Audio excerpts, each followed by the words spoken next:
Bisa jadi dia Cuman tuh udah tahu mesti dia tuh udah tahu harus ngapain gitu nih. Buat mecahin masalahnya tuh harus gini, harus gini, harus gini, tapi dia butuh ini dulu lah gitu. Karena perhatian itu fundamental manusia sih. ya setuju. Hmm. Setuju gue setuju.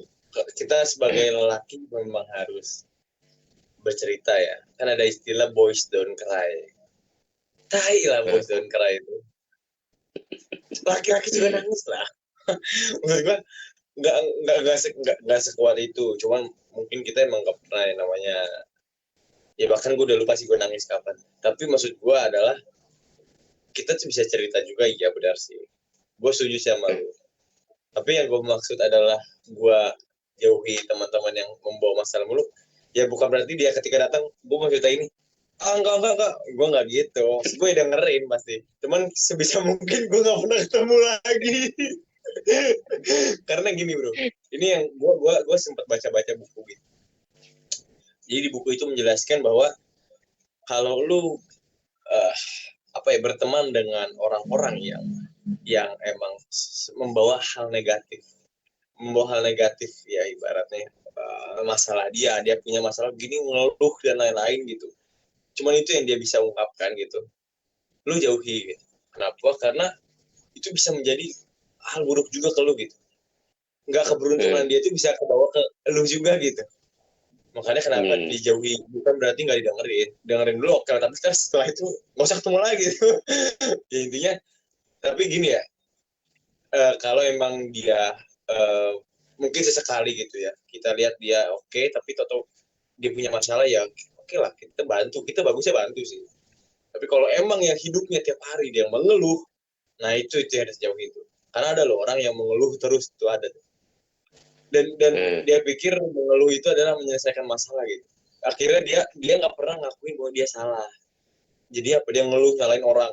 Karena nyalain orang kan lebih gampang kan.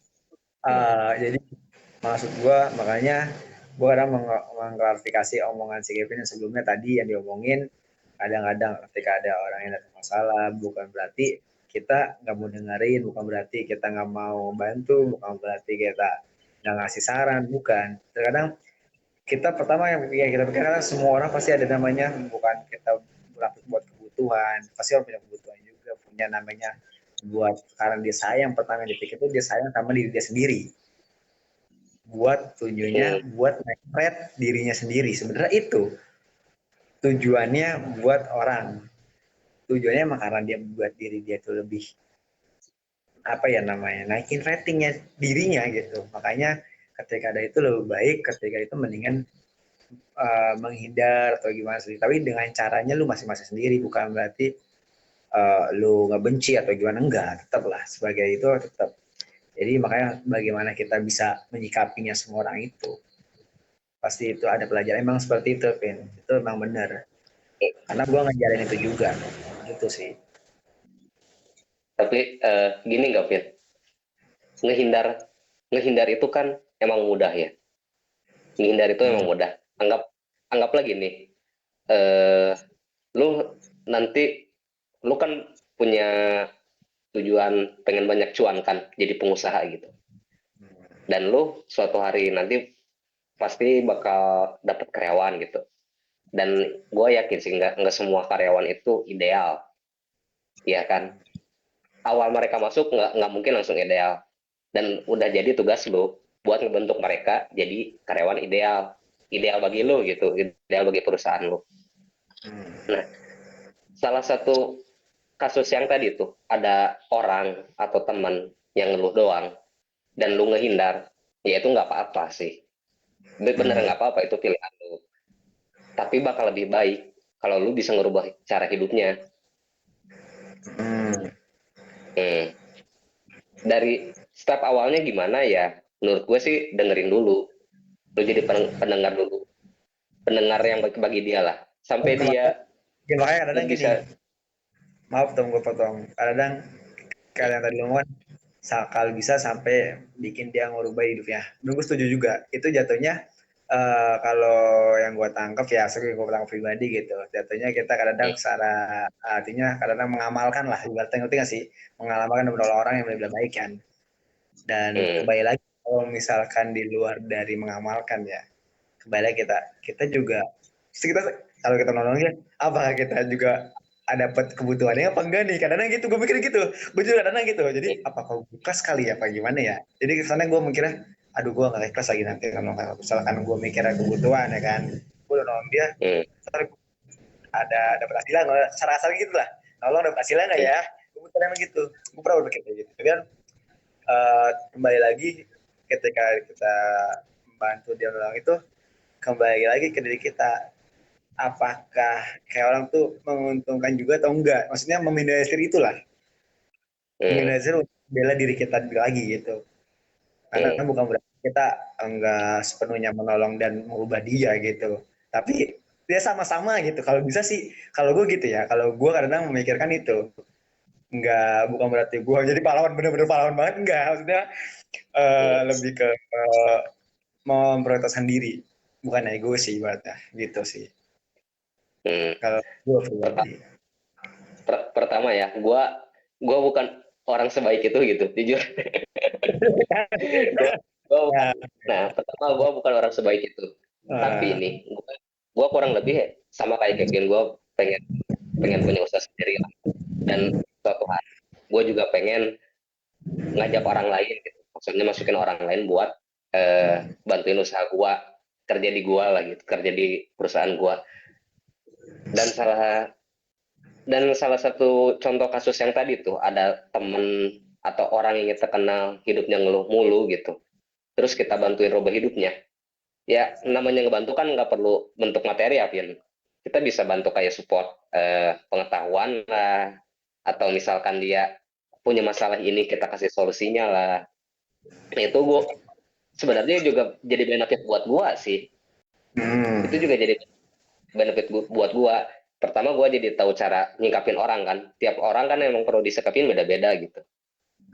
Jadi suatu hari nanti gua punya karyawan gitu, alhamdulillah, amin. Gua tahu cara ngebentuk mereka gimana. Si ini ternyata senangnya disikapin kayak gini. Si B senangnya disikapin kayak gini gitu. Ya, benefit buat pengetahuan pribadi gua sendiri sih. Nice. Bagus-bagus sih kayak gitu. Emang sih kita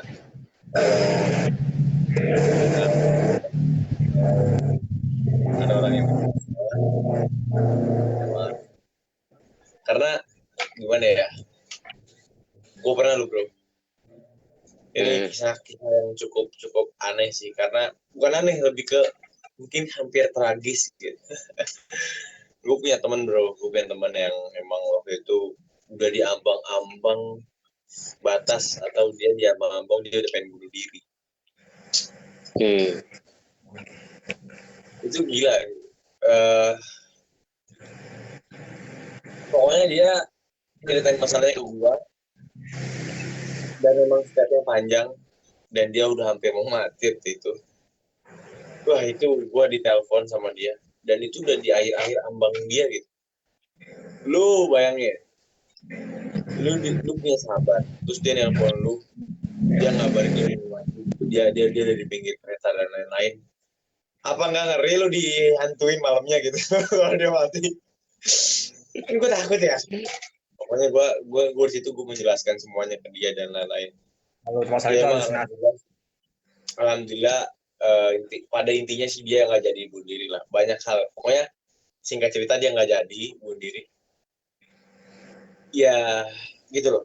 Gue emang beberapa gitu apa di lingkup dimana teman-teman gue ada masalah gitu. Yang gue lakukan adalah apa ya? Mereka cerita, tapi saat gue cerita masalah gue, mereka juga nggak nanggupin bro. Itu sakit juga tahu. Maksud gue gini, gue itu benar yang lu bilang, kalau kita cerita tapi nggak diperhatikan emang sakit ya. Sakit banget. Tapi yang gue rasain itu, mungkin ini berarti bentuk balas dendam gue apa ya? Karena segimanapun dia cerita gue okein, gue iyain, tapi giliran gue cerita balik, mereka kayak Jadi kayak gue juga jadi males gitu. Mendingan udah lah gue jauhin aja kayak gitu-gitu. Ya gitu. Gue makanya sekarang juga kalau ada masalah gue jarang cerita sih bro. Maksudnya cerita yang dalam-dalam begitu udah enggak lagi sih gitu. Nggak tahu kenapa ya. Karena gini.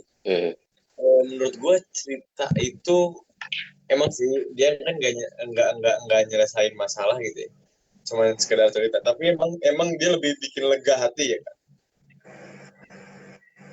Gue lebih baik gue pikirin, mungkin gue tulis itu tuh udah, bahkan kalau dia lakuin itu lu udah nyelesain 80% dari masa lalu sih, karena lu berarti udah tahu akarnya dan tahu stepnya kan, dibanding lu cerita dan belum tentu respon dari seorang yang lu ceritain ini baik gitu.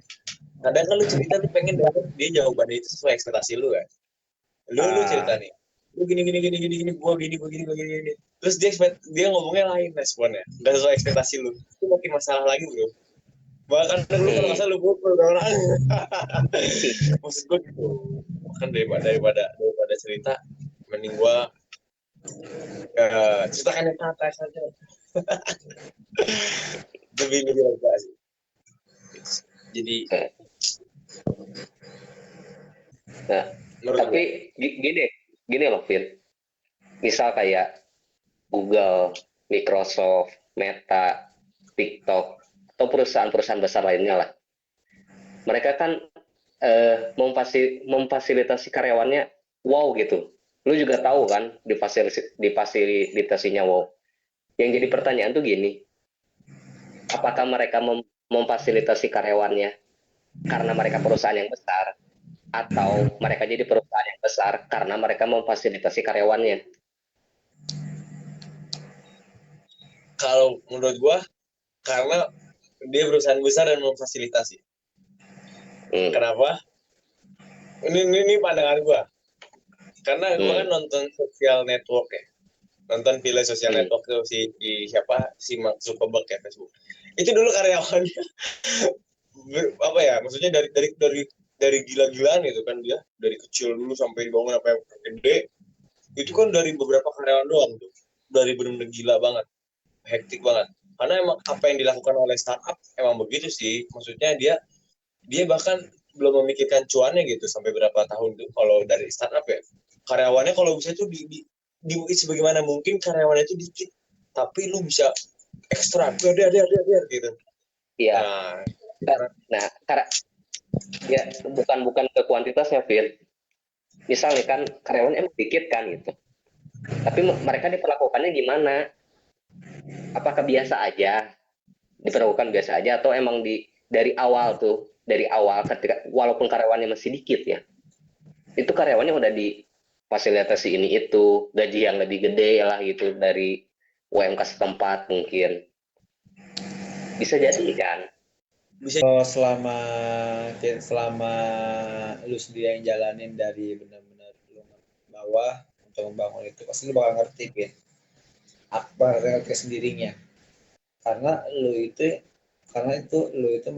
merasakan bahwa lu yang ngejalanin sampai lu ngebangun dari yang ini sampai besar nantinya gitu, pasti bakalan ngerti. Nggak mungkin nggak menurut gua bakalan hal yang nggak mungkin sih ketika orang yang udah mendirikan perusahaan atau pengusaha atau apapun, kalau misalkan dia itu tidak bisa mengerti menjelaskannya, menurut gue nggak mungkin, karena dia merasakan gitu loh, menurut gue sih gitu, dan merasakan, dan dia pun pasti mungkin sedikit mengerti namanya tata cara untuk dalam memanage semua hal yang telah dibangun gitu sih menurut gue ya. Hanya kenapa CEO yang hebat-hebat itu, yang owner-owner hebat-hebat itu, dia bisa melakukan semuanya, Bill. Dia dari segi marketingnya bisa, dia dari segi teknisnya bisa, dia dari segi apa aja bisa. Jadi karyawannya dikit pun dia masih kerja dulu. Dia itu bakal kerja dulu tuh sampai benar-benar emang dia bisa autopilot itu si perusahaannya. Jadi itu yang bagus tuh. Karena gue punya temen bapaknya emang punya perusahaan ya. Itu dari awal dia bangun ya, dia itu sama berdua sama istrinya tuh. Dia tuh logistik, dia tuh perusahaannya logistik. dia berdua dong istilah tuh, dia nganterin, dia yang marketingin, dia yang cari customer, dia yang gila berdua doang. Akhirnya punya karyawan satu. Terus tetap dia masih kerja terus sampai karyawannya 5, 10, masih kerja terus sampai benar-benar autopilot. Nah, makanya kalau misalkan CEO-nya yang cuma bisa, oke, gue cuma bisa nyuruh doang. Lu harus cari investor. Kalau lu nggak ada modal, lu cuma harus cari investor. Karena lu cuma nyuruh doang tanpa modal, itu nggak bakal bisa lah. Kalau lu punya kuasa, lu punya skill, lu punya value dan lain-lain, lu nggak punya modal besar, lu masih bisa hidup, lu masih bisa namanya ngebangun perusahaan besar. Karena lu masih harus kerja sendiri gitu. Karena lu pasti bisa kerjain sendiri gitu. Meskipun tuh karyawan nanti cabut, lu bisa tuh kerjain pekerjaan dia gitu. Nah, kita nggak ada skill apa-apa, kita nggak ada modal, kita mau bangun perusahaan sulit tuh kayak gitu. Makanya minimal skill atau enggak minimal modal. Ada dua itu. Lu ada dua itu, makin kuat lagi perusahaan lu. Dan tetap sih, tapi harus ada proses sih. Nggak ada yang langsung jadi sih. Gitu sih. Tapi tunggu, ini kita obrolan tahun baru asu. Jadi ke perusahaan. Retailing. Semua itu bakal campur aduk seperti adukan. Kenapa gitu, Will? Oh iya, ngomong-ngomong soal tahun baru ya. Oh pakai petasan ya. Kenapa pakai petasan?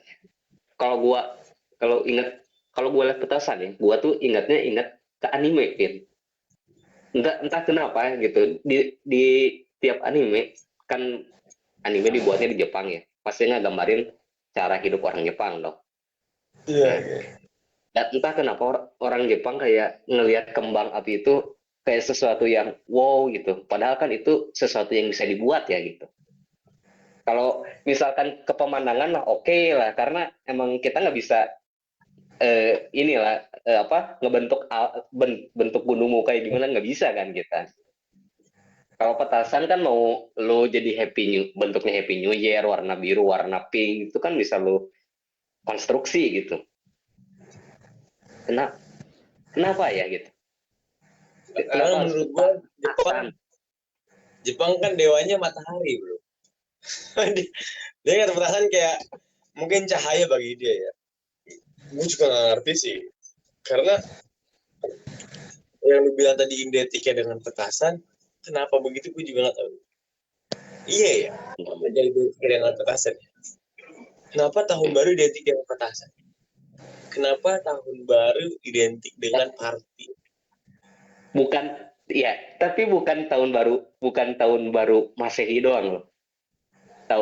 Entah malam takbiran petasan juga kan.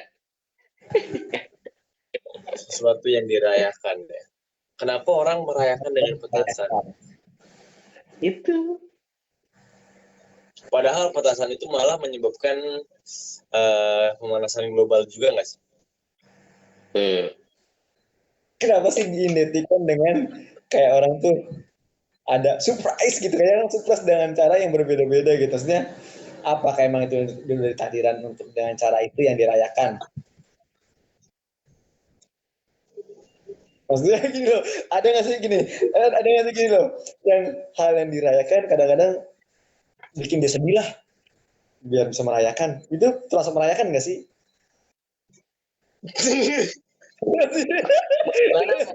Lu paham gak sih? Lu paham gak sih? Contoh ya.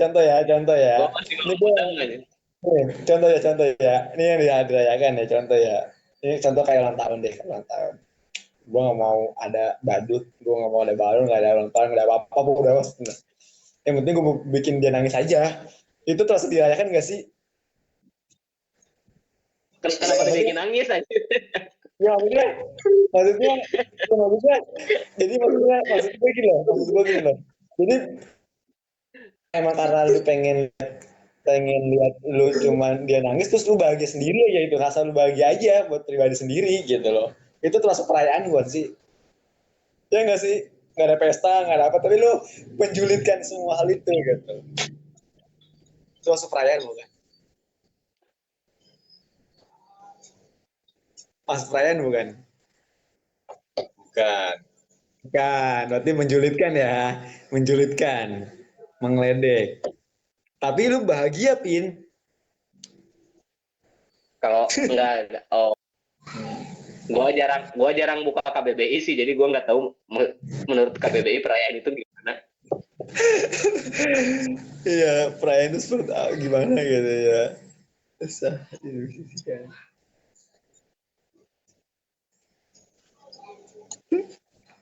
Enggak, tapi yang gua tangkep kalau misalkan orang dibikin sedih, dibikin nangis, tapi diberkedokkan oleh itu perayaan, apakah itu perayaan? Gitu loh maksudnya.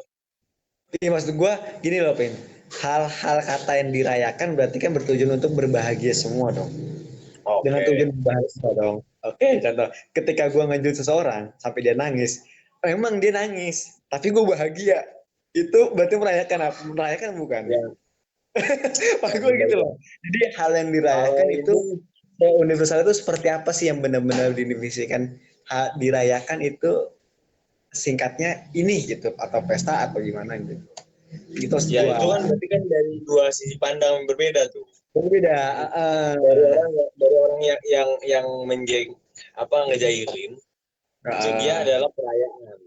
Mungkin Tapi bisa ada yang dibilang lebih makanya kadang-kadang ya sangin orang ya yang bikin itu ada yang udah dirayak-rayakan tapi orang yang dirayain lagi biasa aja anjir kayaknya nggak bener-bener gitu ya itu gue udah sih gue udah berusaha untuk merayakan tapi orang yang dirayakan biasa aja. karena hatinya dia udah mati, Bil. Berarti langsung udah mati kali Vin ya. Apaan sih nggak jelas tuh di apaan sih Iya. kayaknya. Tapi menurut gue jadi hal yang biasa dan canggung sih. Karena gini, di kantor gue setiap yang ulang tahun itu pasti ada perayaan tuh.